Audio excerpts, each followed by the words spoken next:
Hello. तो आज हम मार्केट की एनालिसिस करेंगे और ये भी देखेंगे कि ये मार्केट महंगा है, सस्ता है, इन्वेस्टमेंट करने लायक है कि नहीं है। क्योंकि कई लोगों को क्वेरीज आते हैं कि अभी पैसा डाले या इसके नीचे आएगा मार्केट या ऊपर जाएगा। देखो, शॉर्ट टर्म में मार्केट यहाँ से और नीचे आएगा या ऊपर जाएगा ये बताना मुश्किल है। लेकिन मैं आपको 20 साल का डेटा बताता हूँ या 10 साल का, 15 साल का। इसके ऊपर से आपको पता लगेगा कि ये मार्केट महंगा है या सस्ता है, यहाँ पे निवेश कर सकते हैं या नहीं कर सकते, राइट। तो पहले हम मार्केट की जो एनालिसिस है, जो मैं वीकली बेसिस पे करता ही हूँ वैसे, वो हम देख लेते हैं। तो उसमें आपको यहाँ पे ये देखना है कि मार्केट ने यहाँ पे ब्रेकआउट दिया था। वो टाइम था एग्जैक्टली जून 23 के आसपास, और उसके बाद वो ऊपर गया, फिर से थोड़ा नीचे आया, यहाँ पे सपोर्ट लेके वापिस ऊपर गया 20,200 के आसपास, राइट। तो यहाँ पे मार्केट 20,200 का हाई बना के एक ही कैंडल के अंदर उसको इसने नीचे की तरफ ले लिया था। वहीं से पता चल गया कि थोड़ा बहुत करेक्शन आने वाला है मार्केट के अंदर, राइट। तो ये जो करेक्शन है, मैंने यहाँ पे तो आपको निवेश करने की राय नहीं दी थी, क्योंकि मार्केट उस टाइम पे 19,600, 700, 800 के आसपास चल रहा था। लेकिन उसके बाद भी 2-3-4 वीक उसने यहाँ पे बिताए और उसके बाद एक जबरदस्त ब्रेकडाउन दिया, राइट। और ये एग्जैक्टली सपोर्ट के ऊपर आ गया 18,800 के आसपास। कल ही उसने जो परसों लो बनाया था 18,800 के आसपास का। अब आप लॉन्ग टर्म एवरेज देखते हैं, जैसे कि मैं 200 डे या फिर हम बोले तो 40 वीक। 40 वीक का मतलब होता है 200 डे। एक वीक के अंदर 5 दिन होते हैं वर्किंग डे मार्केट का। तो मैं 200 डे की मूविंग एवरेज की एनालिसिस करूँ तो आपको यहाँ पे ये पता लगेगा कि ज्यादातर मार्केट जो है 200 डे मूविंग एवरेज के ऊपर ही रहता है। देखो, ज्यादातर time market 200 day moving average के ऊपर ही रहता है। देखो, यहाँ से आप देखें 2016 से, तो यहाँ तक मार्केट ऊपर ही गया, फिर थोड़े टाइम के लिए नीचे आया, फिर से ऊपर गया, फिर से थोड़े टाइम के लिए यहाँ पे नीचे आता है, फिर से ऊपर। ये एक कोविड का एक्सेप्शनल टाइम था जिसमें मार्केट शायद 6 महीने 8 महीने से ज्यादा 200 डे मूविंग एवरेज के नीचे रहा। फिर से वो जब से ऊपर आया तब से आप देखिए कि यहाँ पे वापिस वो नीचे आया था। ये एक पीरियड था 6 महीने का जिसमें उसने ऊपर नीचे किया 200 डे मूविंग एवरेज के आसपास, और उसके बाद फिर से ऊपर गया और यहाँ पे फिर से 200 डे मूविंग एवरेज को टच करने के लिए कल ही टच किया और थोड़ा ऊपर गया है। इसका मतलब यह है कि जब जब मार्केट 200 डे मूविंग एवरेज के आसपास आता है, तब जो लॉन्ग टर्म इन्वेस्टर है उनको निवेश करना चाहिए। क्योंकि वहां से मार्केट फिर से 6 महीने में, 2 महीने में या 3 महीने के अंदर या 1 साल के बाद आपको एक अच्छा खासा रिटर्न देके ही जाता है। तो फिर से मार्केट यहाँ पे 200 डे मूविंग एवरेज के आसपास एग्जैक्टली उसको टच किया ही था यहाँ पे, तो वहां पे आया है, ठीक है। तो ये एक अच्छी अपॉर्चुनिटी है मार्केट के अंदर इन्वेस्ट करने की। अब मैं आपको मार्केट महंगा है या सस्ता है वो भी बताऊंगा। ये तो एक टेक्निकली हम देखते हैं कि भाई चलो मार्केट कहाँ पे आता है, राइट। लेकिन अल्टीमेटली जो मार्केट ऊपर जा रहा है वो कौन से बेसिस पे जा रहा है, तो वो होता है अर्निंग्स, राइट। अर्निंग्स का मतलब ये है कि जो कंपनीज की कमाई हो रही है उसके बेसिस पे मार्केट जो है वो अप डाउन होता है। अगर कमाई ज्यादा होगी तो वो मार्केट ऊपर जाएगा, अगर कमाई कम होती है तो मार्केट नीचे आता है। 1 2 3 4 6 महीने के लिए ऐसा भी होता है कि कई बार कमाई ऊपर होती है और मार्केट नीचे होता है, लेकिन वो फिर से एक दूसरे को टच करने का ट्राई करेंगे, राइट। तो यहाँ पे हम ये देख रहे हैं कि अभी ये जो मार्केट नीचे आया उसका रीजन क्या है। क्योंकि मैं आपको अभी दिखाऊंगा डेटा तो उसमें दिखेगा कि कमाई तो ऊपर जा रही है तो मार्केट नीचे क्यों आ रहा है। तो कई बार ऐसा होता है। आप देखिए कि अभी जो ग्लोबल में अनसर्टेनिटी चल रही है, बॉन्ड यील्ड सबसे हाई लेवल पे चल रही है यूएस के अंदर। आप देखोगे तो यूएस डॉलर की प्राइस जो है वो भी एकदम एलिवेटेड लेवल पे है। तो इसका जो इम्पैक्ट है वो सारे ग्लोबल कंट्रीज में हो जाएगा, क्योंकि आप देखोगे कि यूएस एक बहुत बड़ी इकोनॉमी है और जितना भी हमारा ट्रांजेक्शन होता है आउटसाइड ओवरसीज में, वो डॉलर के टर्म्स में होता है। अगर डॉलर बढ़ेगा तो अगर जैसे कि हम क्रूड को परचेस करते हैं, राइट, सबसे ज्यादा हम क्रूड को ही परचेस करते हैं, तो वो डॉलर टर्म्स में परचेस करेंगे तो क्रूड महंगा मिलेगा। अगर क्रूड महंगा मिला तो यहाँ पे ट्रांसपोर्टेशन बढ़ जाएगा। अगर ट्रांसपोर्टेशन बढ़ा तो सारी जो प्राइसेस है वो ऊपर जाएगी, ठीक है, इन्फ्लेशन बढ़ जाएगा। तो इन्फ्लेशन अगर ज्यादा होगा, बराबर है, तो कमाई कम होगी। आप अपना ही खर्चा मान लीजिए कि अगर आपका खर्चा बढ़ता है तो आपके पास सेविंग्स जो है वो कम बचेगा। आप कमाई ज्यादा करोगे लेकिन खर्चा उससे ज्यादा बढ़ जाएगा, तो अल्टीमेटली आपके पास पैसा कम बचेगा। तो इसकी वजह से ये पूरे ग्लोबल पूरा इम्पैक्ट हो रहा है, ठीक है, क्योंकि यहाँ पे डॉलर की प्राइस बढ़ती है तो पूरे ग्लोबल के अंदर प्राइसेस जो है वो अनसर्टेन हो जाती है। यहाँ पे डॉलर एक हाईएस्ट लेवल पे चल रहा है, यहाँ पे आप देख रहे हैं कि 83.24, तो ये हाईएस्ट लेवल पे चल रहा है। तो इसकी वजह से क्या हो रहा है कि थोड़ा मार्केट जो है अनसर्टेन, ऊपर नीचे, लेकिन हमको डायरेक्टली कोई इम्पैक्ट नहीं है। मैं आपको अभी दिखाता हूँ, हमारी कंपनीज को कोई ऐसा अर्निंग्स में प्रॉब्लम नहीं आ रहा है। ये तो सिर्फ एक अनसर्टेनिटी या युद्ध का जो वातावरण जो हमसे डायरेक्ट कोई लेना देना नहीं है, उसकी वजह से मार्केट थोड़ा बहुत नीचे आ रहा है, ठीक है। तो यही बेस्ट टाइम होता है मार्केट में निवेश करने का। अब हम देखते हैं लॉन्ग टर्म पिक्चर, देखते हैं उसका। अगर यहाँ पे दो चीज है, जो लॉन्ग टर्म में निवेश करना है उनके लिए तो ये बेस्ट टाइम है। जो लोग सिर्फ स्पेकुलेशन करते हैं, जो लोग एक दो अक्का दक्का शेयर्स बाई करते हैं, उनके लिए सही समय नहीं, हो सकता है थोड़ा और भी नीचे आ जाए। तो वो लोग क्या कर सकते हैं, 19,500 600 के ऊपर जब मार्केट जाएगा तो फिर से ये लगेगा कि मार्केट में जो भी मीन्स जो मीथ बना था मार्केट क्यों नीचे जा रहा है, वो कट हो जाएगा और फिर से बाहर आ जाएंगे। जब तक वो नहीं आता है तब तक ट्रेडिंग करने के लिए, जो स्पेकुलेशन करते हैं मार्केट में, उनके लिए नहीं है। लेकिन ये सबसे अच्छा मार्केट है जो लोग लंबे समय के लिए, जैसे कि 3 साल 5 साल के लिए निवेश करना चाहते हैं। मैं आपको डेटा दिखाता हूँ और आपको पता भी चलेगा कि ये मार्केट कहाँ पे है। अल्टीमेटली ये डेटा जो है वो यहाँ पे आपको पता लगेगा कि मार्केट के अंदर ये जो प्राइस है अभी जो चल रही है 19,000 के आसपास निफ्टी, ये महंगा है या सस्ता है, वो पता कैसे करें, क्योंकि उसका प्राइस टू अर्निंग निकालना पड़ेगा। अब प्राइस टू अर्निंग क्या होता है, देखो, प्राइस टू अर्निंग ये होता है कि यहाँ पे पी जो है वो प्राइस है और ई जो है वो अर्निंग है, बराबर, उसको हम प्राइस टू अर्निंग बोलते हैं। अब प्राइस टू अर्निंग समझने के लिए मैं आपको एक एग्जांपल देता हूँ। अभी एक कंपनी का हम प्राइस टू अर्निंग निकालते हैं, लेट से चलो हम रिलायंस का देखते हैं।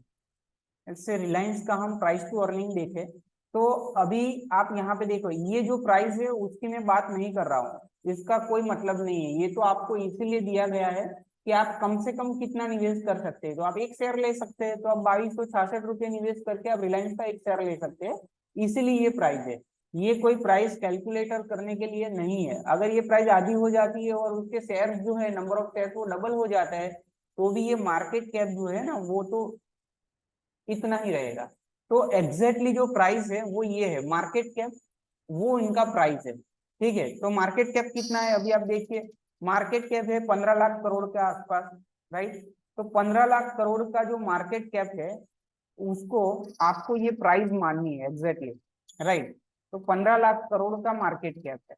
अब आप देखोगे कि 15 लाख करोड़ का जो मार्केट कैप है उसके सामने उसकी कमाई कितनी है। तो मैं आपको ये दिखाऊं कि रिलायंस का जो प्रॉफिट है, एक साल का प्रॉफिट, वो हम ईयरली प्रॉफिट देखते हैं।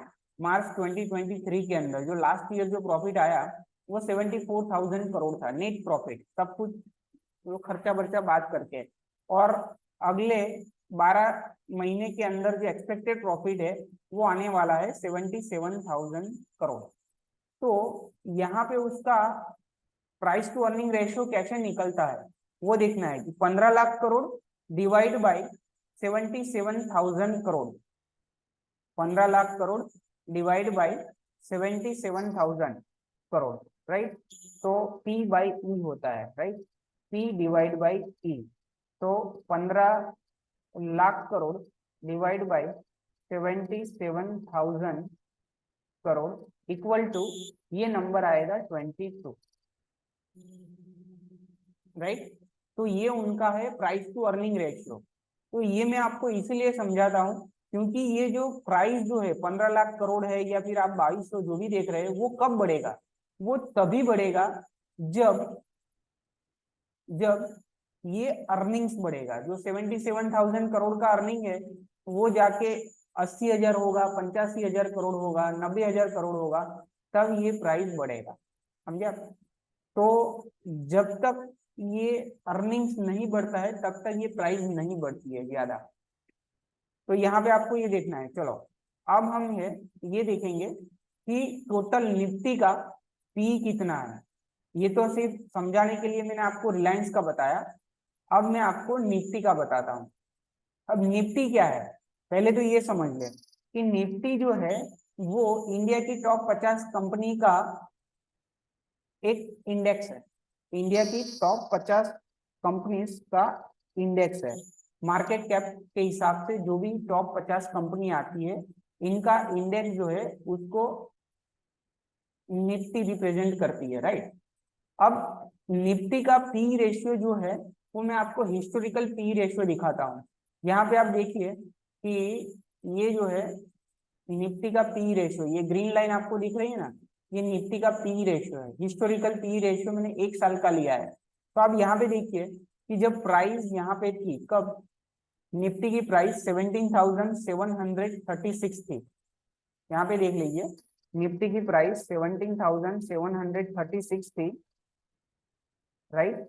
तब उनका पी रेशियो 21 का था, ठीक है।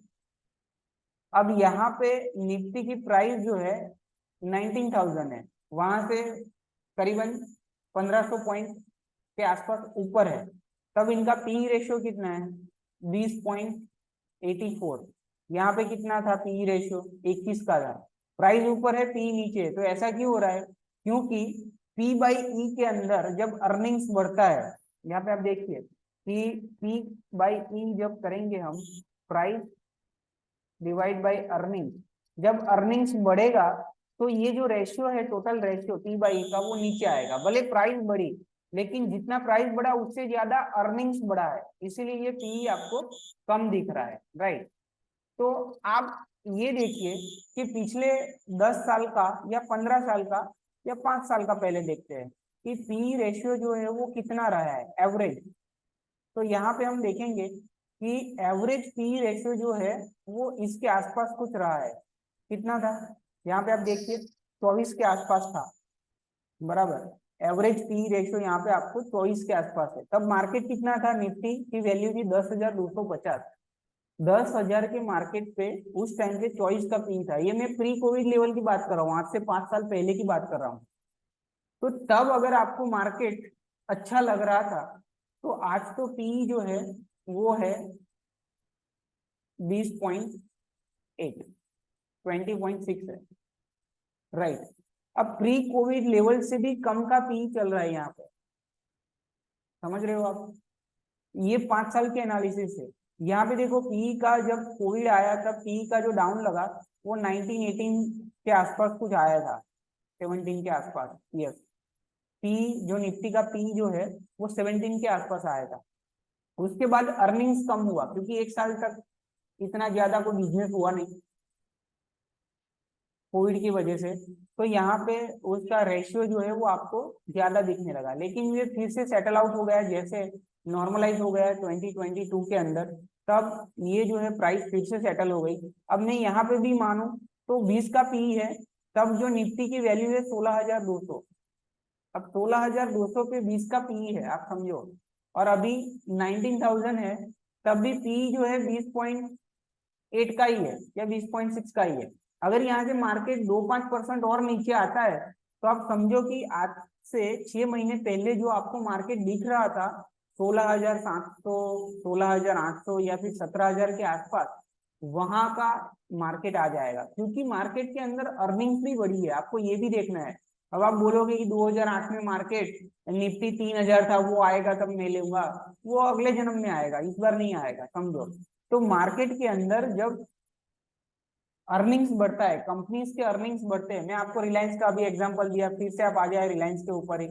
तो आप देखिए कि रिलायंस का जो अर्निंग है वो 2015 के अंदर 23,000 करोड़ था, 2020 के अंदर 40,000 करोड़ हो गया, और आज करीबन 77,000, मान लो 1-2 साल में वो 80,000 करोड़ हो जाएगा। तो उसके हिसाब से आप देखिए कि 2017 में जो प्राइस थी वही आएगा तब लूंगा, तो वो ऐसे नहीं आता है। ठीक है, जब तक ये अर्निंग बढ़ती रहती है तब तक प्राइस नीचे नहीं आता है। तो मैं तो यहाँ पे आपको एक कंपनी की बात नहीं कर रहा हूँ, टोटल 50 कंपनी की बात कर रहा हूँ जो इंडिया का 80% प्रॉफिट कमाती है। ये 50 कंपनी, इंडिया में जितना प्रॉफिट जनरेट होता है उसका 80% प्रॉफिट ये 50 कंपनी ही कमाती है, आप समझ लो। तो उसका पी जो है वो आपको पूरा मार्केट महंगा है सस्ता है वो रिप्रेजेंट करेगा। तो यहाँ पे मैं आपको दिखाऊं पिछले 5 साल के एवरेज, तो वो 22 से ऊपर थी, 5 साल की एवरेज 22 से ऊपर थी, और अभी मार्केट आपको 20.8 के आसपास के पी पे मिल रहा है। तो मैं इसीलिए बोल रहा हूँ कि जिनको लॉन्ग टर्म के लिए निवेश करना है वो लोग यहाँ पे आराम से निवेश कर सकते हैं, कोई ऐसा फ्रॉड नहीं है मार्केट में। ठीक है, अगर आपको ये देखना है कि अगले 5-6 महीने में क्या हो रहा है, तो आप ये कर सकते हैं कि पहले इंस्टॉलमेंट जो है वो आधा डालें, उसके बाद फिर से थोड़ा बहुत निवेश करें, और नीचे आए तो मार्केट, तो आपकी एवरेजिंग हो जाएगी। ठीक है, अगर मैं ऑल टाइम का चार्ट देखूं तो उसमें भी आपका पी रेशियो जो है वो 20 के आसपास ही निकल के आता है। ये तो ऑल टाइम का है, 2004 से वो, ये 2008 में नीचे भी आया था, 12-13 पे आया था, फिर से वो ऊपर चला जाता है, लेकिन उसका एवरेज 20 के आसपास ही रहता है। तो ये लॉन्ग टर्म एवरेज के आसपास ही है अगर आप 20 साल का डेटा निकाले तो। अगर आप पिछले 5 साल का ही डेटा देखें तो आज अभी जो है आपको डिस्काउंट में मिल रहा है, तो ये अच्छा लेवल है मार्केट में निवेश करने का। जिसको लगता था प्री कोविड लेवल पे कि मार्केट तो 12-13 हजार पे था, हम निवेश नहीं कर पाए, आज भी मार्केट जो 18-19 हजार के बीच में है ना, वो प्री कोविड लेवल पे जो 12 हजार पे था वही प्राइस पे मिल रहा है। क्योंकि आपको सिर्फ प्राइस नहीं देखनी है, आपको प्राइस टू अर्निंग देखना है, क्योंकि जैसे जैसे पी रेशियो जो है वो जो है अर्निंग्स बढ़ेगा, वैसे वैसे ये जो रेशियो जो है वो डाउन आएगा, तो प्राइस उसके हिसाब से सेटल होती जाएगी। ठीक है, जैसे जैसे अर्निंग बढ़ेगा प्राइस भी उसके हिसाब से सेटल होगी, तो आपको पी रेशियो देखना है।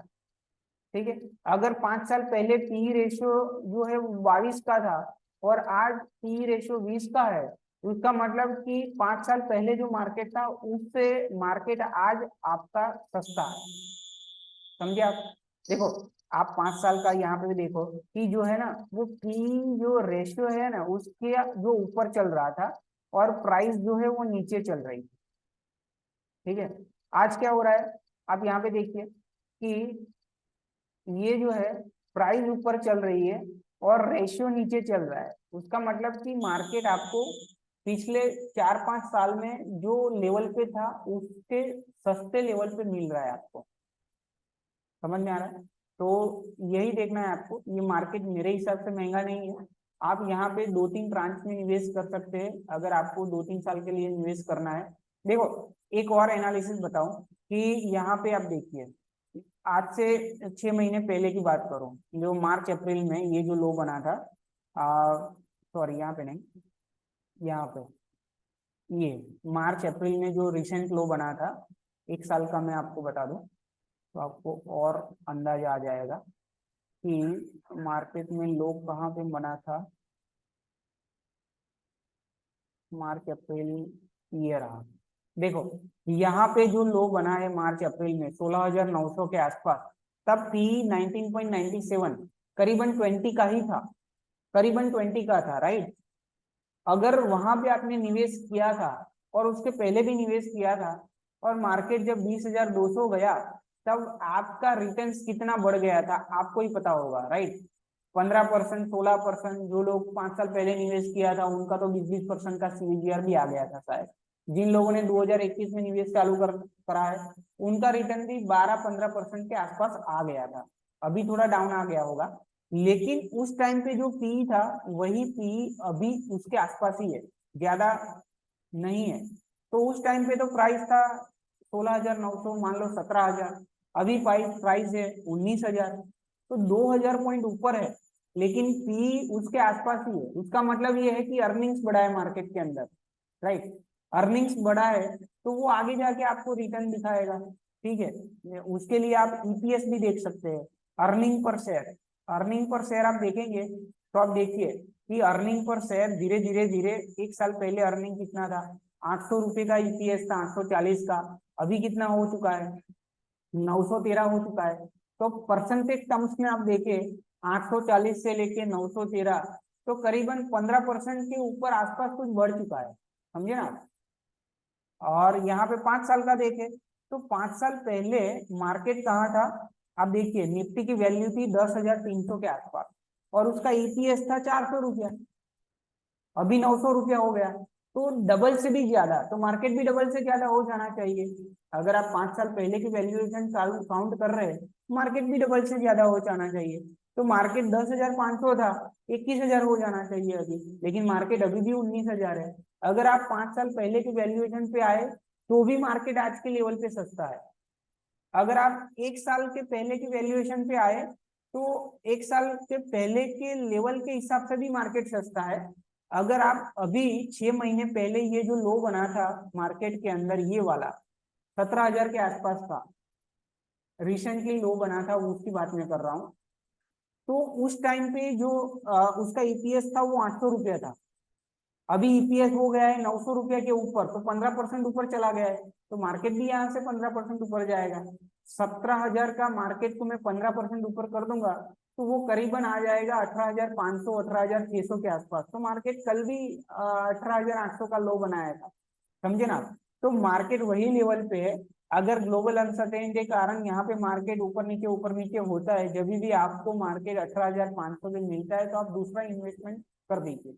पहला इन्वेस्टमेंट आपको ये लेवल पे कर देना चाहिए, 18,500 के नीचे या इसके आसपास मार्केट मिलता है तो आपको दूसरा ट्रांस को निवेश कर देना चाहिए।